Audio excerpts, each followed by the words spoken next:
नमस्कार शिक्षक साथियों, एक बार पुनः स्वागत है आप सभी का।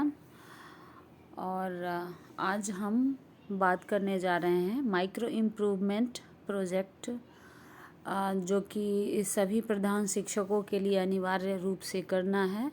उसी के 7वें मॉड्यूल यानी कि टास्क जो हमें दिया गया है, पूरे के पूरे 9 हैं, उनमें से 7वां जो है उस पर आज हम चर्चा करेंगे। क्योंकि कई शिक्षक साथियों का कॉल आया है कि 5-6 तक तो हो गया, 7वां थोड़ा सा उसको देखा जाए। तो चलिए आज हम उसी को देखते हैं। उसके लिए सबसे पहले हमें अपनी दीक्षा को खोलना होगा। तो चलिए अपनी दीक्षा ऐप को ओपन करते हैं और देखते हैं कि 7वां जो टास्क है हमारा क्या कहता है और उसे हम कैसे पूरा कर सकते हैं। तो सभी शिक्षक साथी इस प्रोजेक्ट से परिचित हो गए हैं कि हमें इसी को ओपन करना है। तो आइए इसको ओपन करते हैं और फिर माइक्रो इम्प्रूवमेंट प्रोजेक्ट ये जो लिखा हुआ है इसको ओपन करेंगे, क्योंकि इसमें ही हमें सारे टास्क मिले हैं। ये डिटेल है इसकी प्रोजेक्ट की और इधर टास्क डिटेल है। तो हम लोग आइए टास्क डिटेल में जाते हैं। जैसा कि आप देख रहे होंगे मैंने भी 5 ही किया है, अभी 6ठा मेरा ऑनगोइंग है। और 7वें को थोड़ा सा हम लोग देख लेंगे कि जो 7वां जो है वो क्या कह रहा है। तो इसके लिए आपको रिसोर्सेज दिख रहे होंगे, यहाँ पे इसको टैप करेंगे तो आपको रिसोर्स इसका ओपन हो जाएगा, जिसमें देखिए प्रोजेक्ट की गतिविधियाँ हैं और बच्चों के साथ की जाने वाली गतिविधियों की सूची है, फिर है मूल्यांकन प्रपत्र। तो जैसा कि नाम से ही दिख रहा है कि प्रोजेक्ट की गतिविधियाँ, यानी कि इसमें कुछ निर्धारित गतिविधियाँ जिन्हें हमें करनी है। तो आप इसे खोल के जब देखेंगे तो ये एक पीपीटी है और इस पीपीटी को हमें देख लेना है। और इसमें बताया गया है कि हमें गतिविधियों की जानकारी दी गई है कि प्रोजेक्ट में कौन कौन सी गतिविधियाँ हैं, इनके कितने स्तर हैं। इनके 3 स्तर हैं, जैसे कि आपको जूम करके आप देख सकते हैं। 3 स्तरों में इसे विभाजित किया है, प्रथम स्तर, द्वितीय और तृतीय। यानी कि पहला जो स्तर है स्टेज, वो कक्षा 1 से 3 तक के बच्चों के लिए गतिविधियां हैं। दूसरे स्तर में 4 से 5 के लिए है और तीसरे में 6 से 8 के बच्चों की गतिविधियां हैं जो हमें करानी है। इन 3 स्तरों में बांटा गया है और गतिविधियों का आयोजन हम शिक्षक जो हैं आयोजित करेंगे अपने अपने कक्ष में।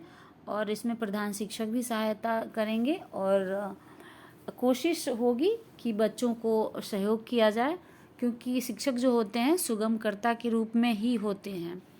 और इसको करेंगे और 3 स्तरों पे करके और इसका एक मूल्यांकन रिपोर्ट बनेगा। इसकी सबसे पहले आप एक सूची बना लें तो ज़्यादा बेहतर रहेगा कि गतिविधियाँ कौन कौन सी हैं और हमने कौन कौन सी करवाई। ये सभी उसी के बारे में है। ये जब आप पढ़ेंगे तो आपको समझ में आएगा। गतिविधियों के बारे तैयारी की बात है कि कैसे करना है, कौन कौन इसमें सहभागिता देंगे, जैसे शिक्षक हुए, बाल संसद के बच्चे हुए, अभिभावक हुए, शिक्षा समिति के सदस्य हैं, या आपके आस पड़ोस में अगर विद्यालय के अगल बगल में कोई शिक्षा से संबंधित ऐसे व्यक्ति हैं जो कि शैक्षणिक गतिविधियों में रुचि रखते हैं, तो आप उनको आमंत्रित कर सकते हैं और उनकी राय ले सकते हैं, उनको इन्वॉल्व कर सकते हैं। अभिभावकों से भी मंतव्य लिया जा सकता है, उनकी जानकारी ली जा सकती है, ताकि बच्चों के बीच जो है वो बात पहुँचे। क्योंकि यहाँ शिक्षक विद्यालय में बताएंगे और घर पे माता पिता अगर उसमें सहयोग करेंगे तो ये हमारा अच्छा हो जाएगा। मूल्यांकन जो होगा बच्चों का तो उसमें काफ़ी अच्छा ग्रेड आएगा आपके विद्यालय का, और सभी बच्चे जो हैं वो उसको आसानी से कर पाएंगे, क्योंकि अभिभावक भी बताएंगे और हम भी बताएंगे तो ज़्यादा अच्छा रहेगा। और लास्ट में जो है मूल्यांकन प्रपत्र भर के आपको अपलोड कर देना है। यही है, इसको आप रेट कर सकते हैं। बहुत ही अच्छा कंटेंट है, मैं तो रेट कर चुकी हूँ, आप लोग भी कर दीजिएगा। अब बच्चों के साथ की जाने वाली इसमें गतिविधियों की सूची है। देखिए, हमें कुछ अलग से गतिविधियाँ नहीं करनी है, बिल्कुल भी नहीं। हमें इसमें जो दी गई हैं गतिविधियाँ, उन्हीं गतिविधियों को संचालित करना है अपने वर्ग कक्ष में। तो आप इसको एक बार देख लेंगे। इसमें जितने भी गतिविधियाँ हैं जैसे देखें, लिखें, पढ़ें। देखिए ये सब गतिविधियाँ हैं, फिक्स गतिविधियाँ हैं कि आपको यही करवाना है। कक्षा 1 से 3 के बच्चों के लिए भी यही है, और 4 से 5 के लिए भी, और 6 से 8 के लिए भी। गतिविधियाँ एक ही हैं, उसी में थोड़ा विस्तार करेंगे हम। जैसे 1 से 3 के बच्चों के लिए थोड़ी सी चीज़ें कम होंगी, जैसे कि सिर्फ वो देख के लिखेंगे और पढ़ेंगे छोटे छोटे शब्द। बड़े बच्चे जो हैं 4-5 के, वो वाक्य बनाएंगे, और 6 to 8 के बच्चे ज़्यादा लिखेंगे उसके बारे में। तो ये सिंपल सी गतिविधियां हैं जो हमें करानी है। और एक से अनेक है, फिर है देखिए शब्दों की दौड़, शब्दों की रेल है। इस तरह के गतिविधि हैं जो कि हाव भाव से पढ़े हमें करवानी है, और ये फिक्स गतिविधियां, इसके अन्यत्र हम नहीं जाएंगे, इनको पूरा ही करना है और सभी शिक्षकों को करना ही होगा, क्योंकि ये सारे के सारे टास्क मैंडेटरी हैं। और एक है मूल्यांकन प्रपत्र। तो मूल्यांकन प्रपत्र का प्रारूप इसमें दिया हुआ है कि आपको कैसे बनाना है, आप उसको देख के बना लेंगे। देखिए ये फॉर्मेट है। इधर गतिविधि का नाम लिखेंगे, यहाँ जितने भी बच्चे शामिल हो रहे हैं उस गतिविधि में उनकी संख्या हो जाएगी, और उनमें से कितने बच्चे सफल हुए। ठीक है, तो इस तरह से तीनों स्तर के बच्चों के लिए हम आयोजित करेंगे गतिविधियाँ, और उसका इस तरह से एक डाटा तैयार कर लेंगे, क्योंकि यही आपका अपलोड होगा। और उसके सफलता के मापदंड भी दिए हुए हैं कि इन गतिविधियों को हम किस तरह आंकेंगे।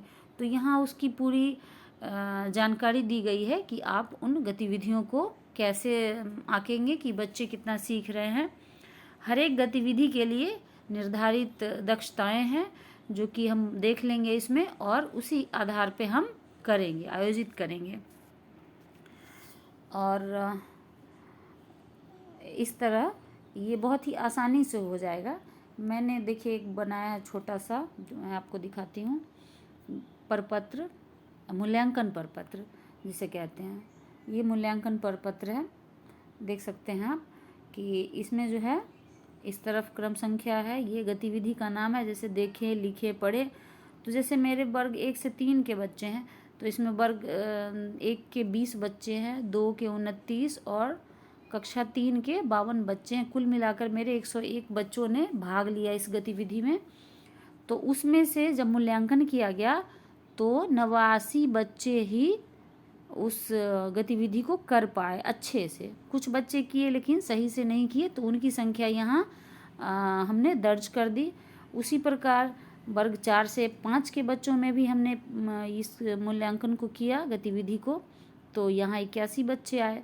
इसी तरह से हर एक गतिविधि, जैसे एक से अनेक, शब्दों की दौड़, शब्दों की रेल, हाव भाव से पढ़ना, तस्वीरें कुछ कहती हैं, मतलब जितनी भी गतिविधियां हैं इसमें दी हुई, उन सब का इसी तरह आप मूल्यांकन कर लेंगे, और फिर इसको आप अपलोड कर लेंगे।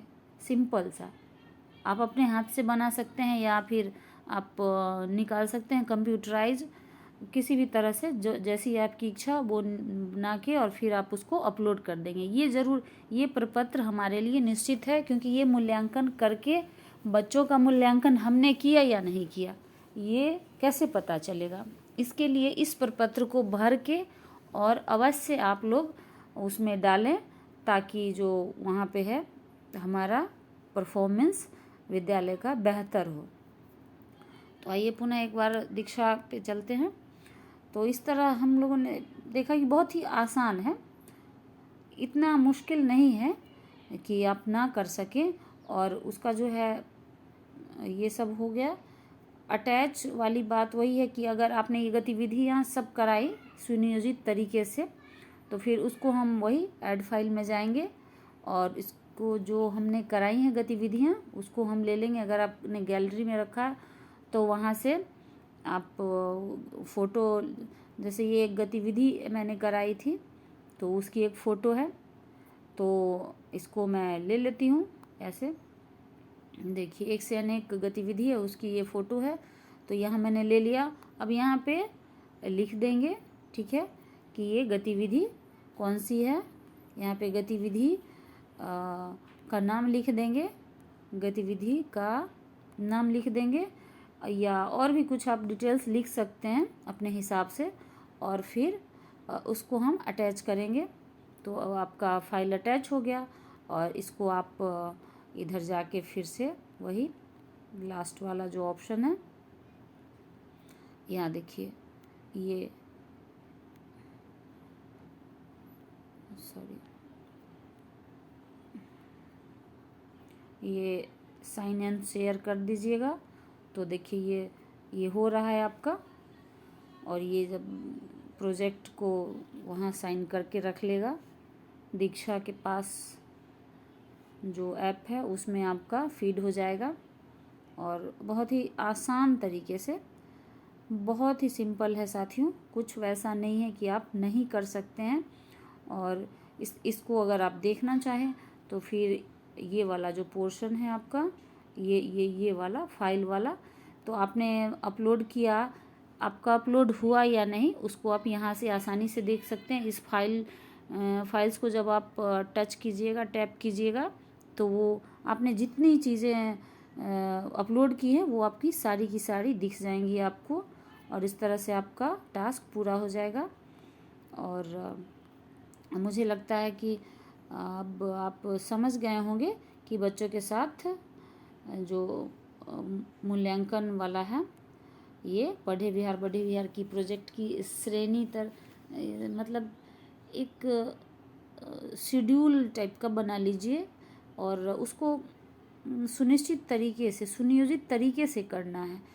और मेरे वीडियो बनाने का सिर्फ़ और सिर्फ इतना ही मकसद है कि जितने भी शिक्षक साथी हैं वो बेहतर से बेहतर तरीके से प्रोजेक्ट को करें, क्योंकि साथियों ये मौका है हम सभी शिक्षकों के लिए कि हम अपने विद्यालय में की जाने वाली गतिविधियों को अपने राज्य स्तर पे या दीक्षा के प्लेटफॉर्म पे रख सकें। तो मैं यही चाहूँगी कि जितने भी शिक्षक हैं, चाहे वो सहायक शिक्षक हैं या प्रधान शिक्षक हैं, आपसी तालमेल बना के और बच्चों के साथ अच्छी से अच्छी गतिविधि करके वीडियोस बनाएं और उसको शेयर करें। वीडियोस भी आप शेयर कर सकते हैं और फ़ोटो तो कर ही सकते हैं। तो जितना अच्छा हो उतना आप लोग करें, ताकि आपके स्कूल की जो है रेटिंग अच्छी हो, ग्रेडिंग अच्छी हो। क्योंकि इन्हीं गतिविधियों के आधार पे हमारे विद्यालयों का ग्रेडिंग किया जाना है, जो कि बहुत ही महत्वपूर्ण है हम शिक्षकों के लिए। क्योंकि हम शिक्षक अपने विद्यालयों में बहुत सारे गतिविधि आयोजित करते हैं, बहुत मेहनत से विद्यालय चलाते हैं। सरकारी विद्यालय एक ऐसा विद्यालय है जहाँ संसाधनों की कमी होती है, फिर भी बहुत से शिक्षक हैं जो कि अच्छी तरह गतिविधियों का आयोजन करते हैं, लगन के साथ विद्यालय चलाते हैं। तो ये मौका है हम सभी शिक्षकों के लिए कि हम अपने कार्यकलाप को वहाँ तक पहुँचा सकें, और ये बहुत आसानी से पहुँच जाएगा इस दीक्षा के माध्यम से। तो आप लोग लगभग समझ गए होंगे कि किस तरह इस मॉड्यूल 7 को या फिर टास्क 7 को आप कर सकते हैं।